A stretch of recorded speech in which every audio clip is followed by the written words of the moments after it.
নমস্কার বন্ধুরা। আমি Jayati Chatterjee Manojita, neurolinguistic programming specialist, mentor, life coach. আজকে সম্পর্কের 3টে স্টেজ নিয়ে আলোচনা করব। একটা সম্পর্ক বিভিন্ন বাঁকের ভেতর দিয়ে যায়, তো ইভলভ হতে হতে যায়, বিবর্তিত হতে হতে যায়।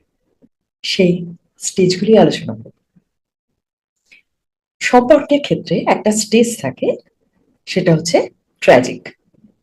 মানে যে সম্পর্কের এন্ড ট্র্যাজেডি দিয়ে শেষ হয়। কেন? কারণ এই সম্পর্কটা না গিভ অ্যান্ড টেকের উপরে দাঁড়িয়ে থাকে। তুমি কিছু দাও, আমি তাহলে এটা দেব। তুমি অমুক ব্যবহারটা করো, তবে আমি তমুক ব্যবহারটা করব। তুমি আমার কথা শোনো, তাহলে আমি অমুকটা তোমায় দেব। এবার কি জানেন, এই ধরনের যে সম্পর্কগুলো, এটা কখনোই সাস্টেন্ড হতে পারে না, কখনো টিকতেই পারে না।